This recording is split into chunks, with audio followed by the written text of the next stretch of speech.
അസ്സലാമു അലൈക്കും വറഹ്മത്തുള്ളാഹി. ജാഹിലിയ കാലഘട്ടം അറിയാത്തവന് ഇസ്ലാം അറിയില്ല എന്ന് ഉമർ ബിൻ ഖത്താബ് റളിയല്ലാഹു പറഞ്ഞ വാചകം ഞാൻ നിങ്ങളെ ഓർമ്മിപ്പിക്കുകയായിരുന്നു. ഇസ്ലാം സ്വീകരിച്ചു എന്നതിൻ്റെ പേരിൽ എത്ര പ്രയാസങ്ങളാണ് മുമ്പ് കാലത്തെ ആളുകൾ തഹിച്ചത്. ഈ ഒരു ആദർശത്തിന് വേണ്ടി എത്ര മരണങ്ങളാണ് സംഭവിച്ചത്, എത്ര ആളുകളെ അവർ ശത്രുക്കൾ കൊന്നുകളഞ്ഞത്. അതേപോലെ എങ്ങനെയായിരുന്നു പ്രവാചകൻ സല്ലല്ലാഹു അലൈഹി വസല്ലം കടന്നു വരുന്ന സമയത്ത് ഇവരുണ്ടായിരുന്നത്? കടുത്ത ജാഹിലിയത്തിൽ നമ്മൾ പറയാം, അജ്ഞരായിരുന്നവർ, അജ്ഞതയിൽ കഴിഞ്ഞിരുന്നൊരു ജനത, കടുത്ത ജാഹിലിയത്തിലായിരുന്നു അവരെന്ന് നമ്മൾ പറയാറുണ്ട്. അതെ, അവർ നിസ്സാരമായ ഒരു ഒട്ടകത്തിൻ്റെ കാര്യത്തിൽ, ഒരു കുതിരയുടെ കാര്യത്തിൽ, ഒരു അപ്പുറം ഇപ്പുറം വേലി ചാടിയതിൻ്റെ പേരിൽ പോലും വർഷങ്ങളോളം അവർ യുദ്ധം ചെയ്തിരുന്നു. വർഷങ്ങളോളം നിസ്സാര കാര്യത്തിൽ രക്തം ചെയ്യുന്നതിൽ അവർക്ക് യാതൊരു പ്രയാസം ഉണ്ടായിരുന്നില്ല. മദ്യപാനം സർവ്വസാധാരണമായിരുന്നു. മദ്യപാനം, അതുപോലെ വ്യഭിചാരം, ഓരോ വർഷത്തിനനുസരിച്ച് ഓരോ സ്ത്രീയുടെ പഴക്കമനുസരിച്ച് അവർ കൊടികൾ നാട്ടിയിരുന്നു അവിടെ വീടുമുറ്റത്ത്. അത് സർവ്വസാധാരണമായിരുന്നു. മദ്യപാനം, വ്യഭിചാരം, അതുപോലെ അല്ലാഹുവില്ലാത്തവർ വിളിച്ച് പ്രാർത്ഥിക്കുന്ന വിഗ്രഹങ്ങളെ ആരാധിച്ചിരുന്നു അവർ. ഉമർ ഇബ്നു ഖത്താബ് തന്നെ പറയുന്ന ഒരു സംഭവത്തിൽ നമുക്ക് കാണാം. അദ്ദേഹം പറയുന്ന ഒരു യാത്രയിൽ ഈത്തപ്പഴം ഞങ്ങളുടെ കയ്യിലുണ്ടായിരുന്നു, ഒന്നുമില്ല, ആ ഈത്തപ്പഴത്തിന് രൂപം ഉണ്ടാക്കി അതിനെ ഞങ്ങൾ ആരാധിച്ചു. കുറച്ച് കഴിയുമ്പോൾ അതിനെ തന്നെ കുറേ യാത്ര ചെയ്യുമ്പോൾ അതിനെ തന്നെ തിന്നു കഴിഞ്ഞു. അത്രയും അജ്ഞരായിരുന്നു അവർ. അതേപോലെ ശക്തന്മാരായ ആളുകൾ ബലഹീനരെ പരാജയപ്പെടുത്തും. നമുക്കറിയാം, ഉമർ റളിയല്ലാഹുവിൻ്റെ ചരിത്രത്തിൽ തന്നെ നമുക്ക് പല സംഭവങ്ങൾ കാണാൻ വേണ്ടി സാധിക്കും. അതുപോലെ ഇവിടെ നമ്മൾ മനസ്സിലാക്കുന്ന ജാഫർ ബിൻ അബി താലിബ് റളിയല്ലാഹുവിനുമായി ബന്ധപ്പെട്ട സംഭവം, അദ്ദേഹം ആദ്യമായി ഇത്യോപ്യയിലേക്ക് ഹിജ്റ പോകുന്ന കൂട്ടത്തിൽ അദ്ദേഹം ഉണ്ടായിരുന്നു. അപ്പോൾ അവിടെ നജാഷിയുടെ കൊട്ടാരത്തിൽ ഇദ്ദേഹമാണ്, ജാഫർ ബിൻ അബി താലിബാണ് മുസ്ലിങ്ങൾ അധിനീകരിച്ചുകൊണ്ട് സംസാരിക്കുന്നത്. അദ്ദേഹത്തിൻ്റെ ആ ശക്തമായ പ്രഭാഷണവും പിന്നെ ഒരു അല്പകാര്യം നമുക്ക് മനസ്സിലാക്കാം. നമുക്കറിയാം, ഇവിടെ പ്രയാസങ്ങൾ ദുഃഖങ്ങളും കാരണം പ്രവാചകൻ സല്ലല്ലാഹു അലൈഹി വസല്ലം അവരെ ഇത്യോപ്യയിലേക്ക് അയച്ചു. അതായത് ഇന്നത്തെ അബിസീനിയയിലേക്ക്, ഇന്നത്തെ ഇത്യോപ്യയിലേക്ക് അയച്ചു. അപ്പോൾ ആ സമയത്ത് അവിടെ മക്കയിൽ ജീവിക്കാൻ കഴിയാത്ത പ്രയാസപ്പെട്ട് ശത്രുക്കളാൽ പ്രയാസവും ബുദ്ധിമുട്ടും അവർ പീഡനങ്ങൾ സഹിക്കവയ്യാതെയാണ് ആ നജാഷിയുടെ ആ നാട്ടിലേക്ക് ഇവർ പോയത്. അവിടെയും ഇവർ വിട്ടില്ല, ഈ ശത്രുക്കളായ ആളുകൾ വിട്ടില്ല. അവിടെയും ചെന്നുപോയി കുത്തിത്തിരിപ്പുണ്ടാക്കാൻ വേണ്ടി അവർ ശ്രമിച്ചു. അവിടെ രാജാവിന് മറ്റുള്ള ചില ആളുകളെയൊക്കെ സ്വാധീനിച്ചുകൊണ്ട് സമ്മാനങ്ങളൊക്കെ നൽകി രാജാവോട് പോയി പറഞ്ഞു, അവർ നമ്മുടെ ആദർശം സ്വീകരിച്ചില്ല, നിങ്ങളുടെ മതത്തിലല്ല ഞങ്ങളുടെ മതത്തിലല്ല, അവർ പുതിയൊരു മതം ഉണ്ടാക്കിയിരുന്നു, ഇങ്ങനെയൊക്കെ പറഞ്ഞ് കുത്തിത്തിരിപ്പുണ്ടാക്കാൻ നോക്കി. അപ്പോൾ നജാഷി രാജാവ് വളരെ പ്രവാചകൻ സല്ലല്ലാഹു അലൈഹി വസല്ലം പറഞ്ഞതുപോലെ അദ്ദേഹം നീതിമാനായിരുന്നു. അദ്ദേഹം രണ്ട് കൂട്ടം ആളുകളെയും വിളിച്ചു, അതായത് ഇവരെയും മുസ്ലിങ്ങളെയും വിളിച്ചു വരുത്തി, എന്നിട്ട് അപ്പുറം ഇപ്പുറം നിർത്തിക്കൊണ്ട് ചോദ്യങ്ങൾ ചോദിച്ചു. അവിടെ അദ്ദേഹത്തിന് അവർക്ക് പറയാനുള്ള അവസരം നൽകി. മുസ്ലിങ്ങളുടെ പ്രതിനിധിയായിക്കൊണ്ട് നജാഷിയുടെ കൊട്ടാരത്തിൽ ജാഫർ ബിൻ അബി താലിബ് റളിയല്ലാഹു എഴുന്നേറ്റിരുന്നു. ജാഫർ റളിയല്ലാഹു പറഞ്ഞു, രാജാവേ, ഞങ്ങൾ അജ്ഞതയിലും അന്ധകാരത്തിലും കഴിഞ്ഞിരുന്ന ഒരു ജനതയായിരുന്നു. ഞങ്ങൾ വിഗ്രഹങ്ങളെ ആരാധിച്ചു, ചത്ത മൃഗങ്ങളെ അഥവാ ചത്ത മാംസം ഞങ്ങൾ തിന്നു, അധർമ്മങ്ങളിൽ ഏർപ്പെട്ടു, കുടുംബബന്ധങ്ങൾ മുറിച്ചു, കുടുംബത്തിന് യാതൊരു പേരും നൽകില്ല, കുടുംബബന്ധങ്ങൾ മുറിച്ചു, അയൽക്കാരോട് മോശമായി പെരുമാറി, ഞങ്ങളുടെ ശക്തന്മാർ ദുർബലരെ അടിച്ചമർത്തി. ഞങ്ങൾ ഈ അവസ്ഥയിൽ കഴിയുമ്പോഴാണ് ഞങ്ങളിൽ നിന്ന് തന്നെയുള്ള ഒരു ദൂതനെ അഥവാ പ്രവാചകനെ അള്ളാഹു ഞങ്ങളിലേക്ക് നിയോഗിച്ചത്. അദ്ദേഹത്തിൻ്റെ കുടുംബമഹിമയും വിശ്വസ്തതയും സത്യസന്ധതയും വിശുദ്ധിയും ഞങ്ങൾക്ക് നന്നായി അറിയാമായിരുന്നു.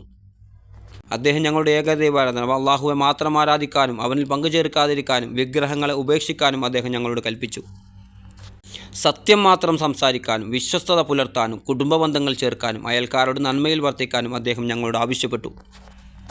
രക്തച്ചൊരിച്ചിൽ, വ്യഭിചാരം, വ്യാജം പറയൽ, അനാഥകളുടെ സ്വത്ത് അപഹരിക്കൽ, സദ്വൃത്തരായ സ്ത്രീകളെ അപകീർത്തിപ്പെടുത്തൽ എന്നിവ അദ്ദേഹം ഞങ്ങൾക്ക് നിരോധിച്ചു. അള്ളാഹുവെ മാത്രം ആരാധിക്കാനും നമസ്കരിക്കാനും സക്കാത്ത് നൽകാനും നോമ്പനുഷ്ഠിക്കാനും അദ്ദേഹം ഞങ്ങളോട് കൽപ്പിച്ചു.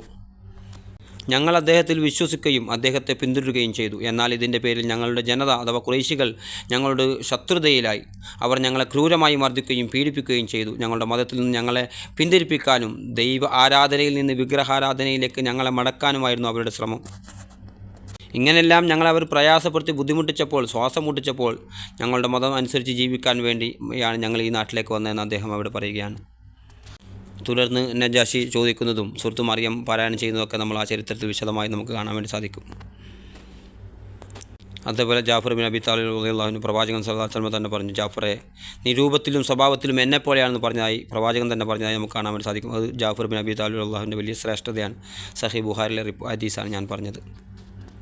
അതേപോലെ രണ്ട് സന്തോഷങ്ങൾ ഒരുമിച്ച് വന്നു പോകുന്ന ഒരു ഭാഗം കൂടിയുണ്ട്. അതായത് പ്രവാചകൻ സല്ലല്ലാഹു അലൈഹി വസല്ലം യുദ്ധം ജയിച്ച സമയത്ത് ആണ് ഈ ജാഫർ ബിൻ അബി താലിബ് റളിയല്ലാഹു സംഘവും ഇത്യോപ്യയിൽ നിന്ന് മടങ്ങി വരുന്നത്. ഖൈബർ യുദ്ധം ജയിച്ച സമയത്തായിരുന്നു അവർ കടന്നു വന്നത്. അപ്പോൾ പ്രവാചകൻ പറഞ്ഞ ഒരു വാചകം, ഖൈബറിൻ്റെ വിജയമാണോ അതോ ജാഫറിൻ്റെ വരവാണോ എന്നെ കൂടുതൽ സന്തോഷിപ്പിക്കുന്നതെന്ന് എനിക്കറിയില്ല.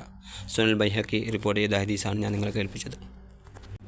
അതേപോലെ ഹിജ്റ 8-ാം വർഷം നടന്ന ചരിത്ര പ്രസിദ്ധമായ മൂത്ത യുദ്ധത്തിലാണ് ജാഫർ ബിൻ അബി താലിബ് റളിയല്ലാഹു ഷഹീദാക്കുന്നത്.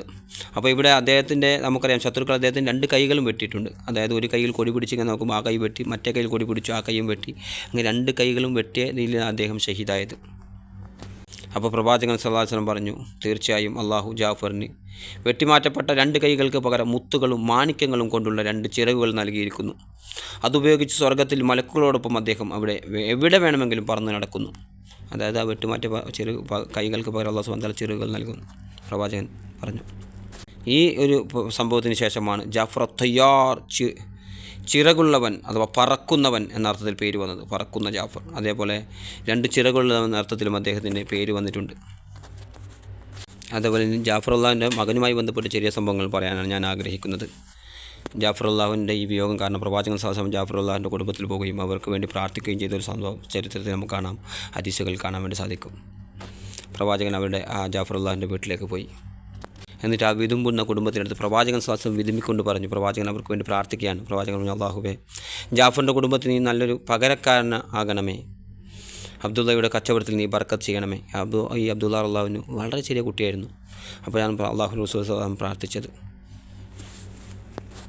കൂടാതെ അവരുടെ ജാഫറുല്ലാഹിൻ്റെ മക്കളെ നോക്കിയിട്ട് പ്രവാചകൻ പറഞ്ഞു, ഇനി മുതൽ എൻ്റെ സഹോദരൻ്റെ മക്കളുടെ കാര്യത്തിൽ നിങ്ങൾ ഭയപ്പെടേണ്ടതില്ല, ഞാനാണ് അവരുടെ രക്ഷകൻ എന്ന് പ്രവാചകൻ സല്ലല്ലാഹു അലൈഹി വസല്ലം പറഞ്ഞതായി നമുക്ക് കാണാൻ വേണ്ടി സാധിക്കും. അതുപോലെ ഈ പ്രാർത്ഥനയുടെ അനന്തരഫലം എന്നോണം പ്രവാചകൻ സല്ലല്ലാഹു അലൈഹി വസല്ലമയുടെ ഈ ഒരൊറ്റ പ്രാർത്ഥന അബ്ദുള്ള അള്ളാഹുവിന് പിന്നീട് പറയുകയാണ്. അബ്ദുല്ലാഹിബിന് ജാഫർ അള്ളാഹുവിന് അദ്ദേഹം തന്നെ പറയുകയാണ്, ഞാൻ മദീനയിൽ മണ്ണുവാരി വിറ്റാൽ പോലും എനിക്ക് കച്ചവടം നടക്കുമായിരുന്നു. അത്രയും ബർക്കത്ത് അദ്ദേഹത്തിൻ്റെ ജീവിതത്തിലുണ്ടായിരുന്നു.